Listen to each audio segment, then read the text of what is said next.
நீயும் வெளியே போப்பா மீனா. மானத்தை வாங்குறதுனே வந்திருக்கிற. நீ வாட்டில் உன் இஷ்டத்துக்கு எல்லாம் பண்ணுவியா பாப்பா?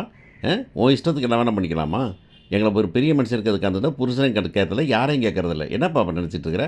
நானும் போனால் போகுதுன்னு விட்டுட்டே இருக்கேன். ஒவ்வொரு விஷயத்துலையும் என்னமோ நீ என்னமோ பெரிய ஆள் மாதிரியும் நாங்கள்லாம் உன்னை வச்சு ஆடுற மாதிரி பேசிகிட்டு இருக்கிற நீ. உன்னையேப்பா வச்சுக்கணும். ஏய் செந்தில், இந்த பிள்ளை விட்டு விட்டு விடா. இனிமேல் இந்த பிள்ளை வீட்டை பக்கம் வரக்கூடாது. ஏய் கோமதி, சொல்லிட்டேன் நான், இந்த பிள்ளை வீட்டிலேயே சேர்க்காத அப்படின்னு பாண்டியன் சொல்கிற லெவலுக்கும் இவர் இந்த கோமதி வந்துக்கிட்டு, ஏய் என்னடி நினச்சிட்டு இருக்கிற நீ? நீ பெரிய இவ்வளா நீ? இல்லத்த நான் என்ன சொல்ல நீ ஒன்றும் சொல்ல வேண்டாண்டி. ஏண்டி என்னன்னா என்னையே கேட்கணும். நீ வேட்ட கேட்காம உன் இஷ்டத்துக்கு எல்லா வேலையும் பண்ணுவியா நீ? என்ன நினச்சிக்கிட்டு இருக்க மனசுக்குள்ளார நீ? தான் சொல்லிட்டார்ல, கிளம்பு, வீட்டை விட்டு கிளம்பு போ.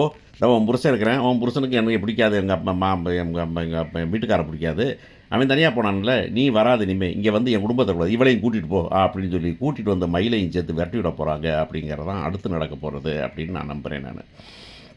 ஸோ இன்றைக்கி பாண்டியன் ஸ்டோர்ஸில் என்ன நடக்குது அப்படிங்கிறது தான் பெரிய விஷயம். ஸோ வந்துட்டு இப்போ அந்த அவர் நம்ம சக்தி வந்துட்டு அந்த அம்மா வந்து விரட்டி விட்டார் வீட்டுக்கு. இந்த அம்மா வந்து இங்கே வீட்டில் வந்து சந்தோஷமாக இருக்குது. பார்த்தீங்கன்னாக்கா, உன்னை நான் ஆஸ்பத்திரி கூப்பிட்டு போகிறேன்னு ஒருத்தன் சொல்கிறேன், உன்னை கோயிலுக்கு கூப்பிட்டு போகிறேன்னு ஒரு பிள்ளை சொல்லுது, உனக்கு என்ன வேணுமோ சொல்லுங்க நான் சமைச்சு தாரேன்னு சொல்லுது, எங்கே தங்குறீங்கன்னு கேட்குறாங்க. அவங்க வீட்டுக்கார் 10 பேர். பாண்டியன் பார்த்தீங்கன்னா, பாண்டியன் வந்து என்ன பார்த்தா சொல்லுங்கள், வீடு வசதியாக இருக்கா, என்ன வசதி இல்லைன்னு சொல்லுங்கள் உடனே செஞ்சிடலாம் அப்படிங்கிறாரு. ஏசி இல்லைன்னா ஏசி போட்டுடலாம், என்ன வேணும் உனக்கு, எது வேணாலும் சொல்லுங்கள் செஞ்சிடலாம் அப்படிங்கிறாரு. அந்த அம்மாவுக்கு ரொம்ப பெருமையாக இருக்குது, சந்தோஷப்பட்டுக்குது எல்லாரும். அந்த நேரத்தில் வந்துட்டு அங்கே பாண்டி இவர் முத்துவேல் வராரு வீட்டுக்கு வந்து பார்த்தாக்க எல்லாம் உட்காந்துருக்கான். உட்காந்துட்டு பார்க்குறாரு. பார்த்துட்டு வடிவு இங்கே வா அப்படின்னு கூப்பிட்றாரு. உடனே பாராங்க. என்ன நடக்குது? ஒரு நாள் ஊரில் இல்லைனாக்கும் தலையிலாக வீட்டை மாற்றிடுவீங்களா நீங்கள்? தலையிலாக மாற்றிடுவீங்களா நீங்கள் அப்படின்னு உடனே இல்லைண்ணே அண்ணே அம்மா பண்ணுது. உன்னை யாரா அம்மா வீட்டை விட்டு சொன்னது? யாரா அனுப்ப சொன்னது? அம்மா வீட்டு விட்டு அனுப்பி நான் இல்லைனாக்கா? இல்லைண்ணே அது பண்ண வேலை, அது என்ன வேணாலும் பண்ணட்டும்டா, என்ன வேணாலும் பண்ணட்டும், என்கிட்ட கேட்டுருக்கணும்ல, நீ வாட்டை விட்டு விட்டுவியா நீ அப்படின்னு உடனே என்ன நீ நீங்கள் போட்டு கொடுத்துட்டீங்களா அப்படின்னா, தெரிஞ்சுதானே ஆகணும்ப்பா, நான் சொல்லித்தான் ஆகணும், இல்லை வீட்டில் நடக்கிற விஷயம் அவருக்கு தெரிஞ்சுதானே ஆகணும் அப்படின்றது ரொம்ப நியாயமான விஷயமா பேசுகிறாங்க அவங்க. இவனே கூப்பிட்டு சொல்லியிருக்கணும் இப்படி நடந்து போச்சுன்னு, அது சொல்லவே இல்லை. அதெல்லாம் தெரியாது, எதுக்கு நான் அனுப்புறேன்? இவ்வாறு என்ன பண்ணியிருக்கா தெரியுமா? இந்த இவன் வாழ்க்கையை விளாண்டுட்டான், இவன் வாழ்க்கையை வந்துட்டு எங்கள் அம்மா வந்து அழிச்சிருச்சு, அவன்கிட்ட போய் சொல்லியிருக்காங்க, அது என்ன வேணாம்னு சொன்னால் நம்ம பேசிக்கலாம்டா, ஆனால் வந்து வீட்டை விட்டு அனுப்பக்கூடாது, போய் கூட்டு வாடியே அப்படின்னா. இல்லை அதெல்லாம் முடியாதுன்னு அப்படின்னு. அப்போ நானே கூட்டுறேன், எனக்கு என்ன, எங்கள் அம்மா கூட்டுறதுக்கு என்னடா இருக்குது அப்படின்னு சொல்லிட்டு போகிறாங்க. அம்மா அவனு கூப்பிட்றாரு அவர். உடனே என்ன முத்துவேல் சத்தம் மாதிரி கேட்குது அப்படின்ட்டு எல்லோரும் வெளியே வராங்க. வெளியே வந்தோடனே பார்த்தியானே, இவன் தான் சொல்லி கொடுத்துருக்கான் அப்படின்னு பாண்டியன் மேலே திரும்ப, இவன் பண்ணி தான் வேணேன்னு வம்புழுத்து எல்லாம் பண்ணி கொடுத்துருக்கேன், நம்மளை மானங்கடை வைக்கணுன்னே இவனுக்கு அதாக இருக்குது அப்படின்னு ஒன்று. அறியட்டாலும் பேசாத, எப்போ பார்த்தாலும் இதை வேலையை பார்த்துக்கிட்டு அப்படின்னு அவர் சொல்ல, உடனே இந்த அம்மா வந்துட்டு இங்கே பாரு, என்னை வெளியே போக சொல்லிட்டேன், வந்துட்டேன் அவ்வளவுதான். சரி வா வீட்டுக்கு போகலான்னு. எதுக்கு வரணும்? என் வீட்டுக்கு வரணும்னு கேட்குறேன் நான். இந்த அங்கே இருந்துக்கிட்டு என் மகன் நல்லா இருக்குன்னு வேண்டிக்கிட்ட மாதிரி நான் இங்கே இருந்துக்கிட்டு நீங்கள் நல்லா இருக்குன்னு வேண்டிக்கிறேன் அவ்வளவுதான் அப்படின்னு. இல்லைம்மா நீ கோபம் தான், நம்ம பேசிக்கணும். என்னத்தை பேசுகிறது? எத்தனை தடவை அனுப்புவேன் அவன் விழுத்துட்டு, எத்தனை தடவை கழுத்தை பிடிச்சி அனுப்புவேன். அவன் என்ன சொன்னான்னு தெரியுமா? அவன் வந்துக்கிட்டு, இந்த வீடு எங்கள் அப்பன் கட்டினது எங்கள் 3 பேர்த்துக்கு சொந்தம், இந்த வீட்டுக்கு உனக்கு சம்மந்தம் இல்லை, வெளியே போனானே, அந்த வீட்டுக்கு வரணுமா நான் அப்படின்னு கேட்குறாங்க. ஆமாண்ணே அப்படி தான் அவன் சொன்னான் அப்படின்னாரு அப்படின்னு சொல்லிட்டு அவன் நம்ம பெண்ணு சின்னவனு சொல்கிறான். சொன்ன உடனே வந்துட்டு அந்த அவர் சொல்கிறார், இம்மா பரவாயில்ல வாமான்னு. இல்லைப்பா வேண்டாம், அங்கே இருந்தான்ல அதே மாதிரி இங்கே இருந்துட்டு போகிறேன், நீ ஒன்றும் கவலைப்படாத, நான் நல்லா இருப்பேன், ஒன்றும் பிரச்சனை இல்லை, நீ கிளம்பு அப்படின்னு நன்றாருக்கு. அந்த போயிடுறாங்க. இவன் ரொம்ப கடுப்பாயிடுறான். அவன் இந்த பயிருக்கானே நம்ம குமார், ஏப்பா என்னப்பா அறிவு விட்டதனமாக பேசிகிட்டு இருக்கிற நீ, பாட்டியை பார்த்துட்டு அப்படின்னு சொல்கிறான் அவன். உடனே பேசாமறா அப்படின்னு சொல்லிடுறாரு. நீ என்ன சொல்கிற, புத்தி சொல்கிறியா எனக்கு நீ அப்படின்னு பொண்டாட்டி நாங்கள் வந்து சொல்லுவேன், புத்தி சொன்னால் புத்தி அவனுக்கு வரப்போகுது அப்படிங்கிற மாதிரி போயிடுறாங்கங்கிறத பார்க்குறோம். இந்த பக்கம் பார்த்திங்கன்னா இவங்களுடைய டாக்டர்கிட்ட கூப்பிட்டு போகிறாங்க நம்ம மீனாவுக்கு வந்துட்டு ஒரு ஓகே ஒரு அவசரத்துக்கு பண்ணணும், ஃபோன் பண்ணாங்க எடுக்க போனோம், ஒரு அவசரத்துக்கு அவங்க சூசைட் பண்ண போனாங்க போனோம், சரி ஒரு அவசரத்துக்கு அவங்க வேலை கேட்டாங்க, வேலை வாங்கி கொடுத்தோம், அதோடு நிற்கணும். அதுக்கு மேலே தாண்டி போகிறதுனா யாரையாவது ஒருத்தர் துணை செய்யணும், யாராவது ஒருத்தருக்கு இன்ஃபார்ம் பண்ணணும் அப்படிங்கிற விஷயம். யார்ட்டையும் பெர்மிஷன் கூட அட்லீஸ்ட் இன்ஃபார்ம் பண்ணலாம்.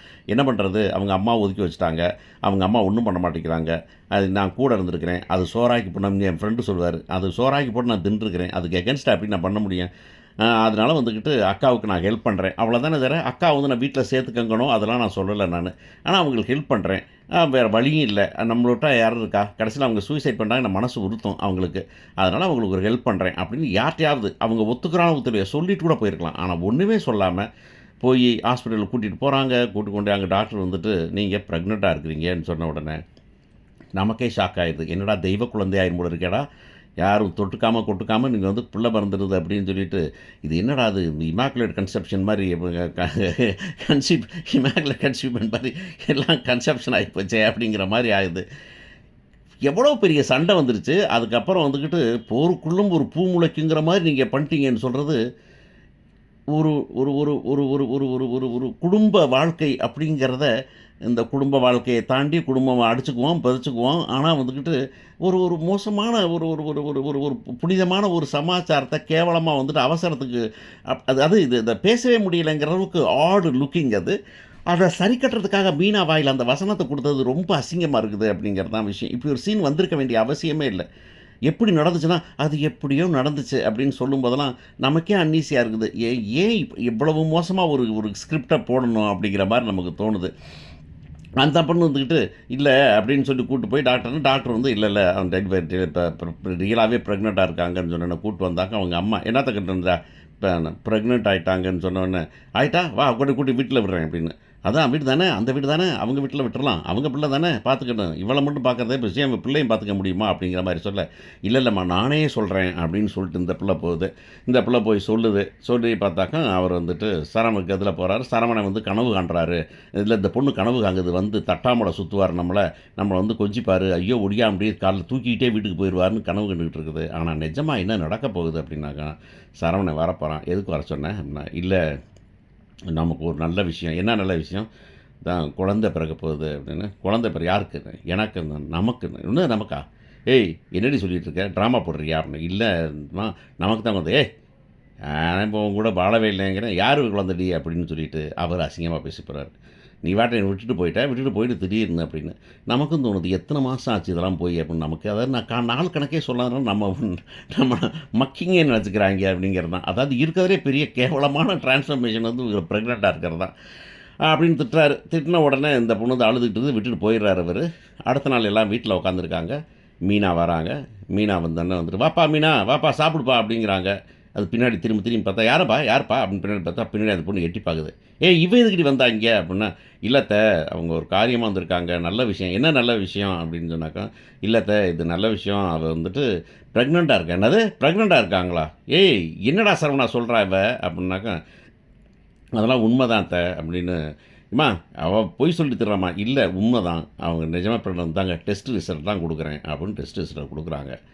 குடுத்த உடனே, "இதெல்லாம் உனக்கு எப்படி தெரியும்? நீ என்ன கூட்டு களவாணித்தனம் பண்ணுறியா தொடக்கத்துலேருந்தே? என்ன இது பண்ணிருக்கீங்க? பொய்யா சர்டிஃபிகேட் வாங்கிட்டு வந்துருக்கீங்களா?" அப்படின்னு சொல்லி தகராறு பண்ணுறாங்க. ஸோ வீட்ல வச்சுக்க போகிறாங்களா? வெளிய அனுப்ப போகிறாங்களா மீனாவை?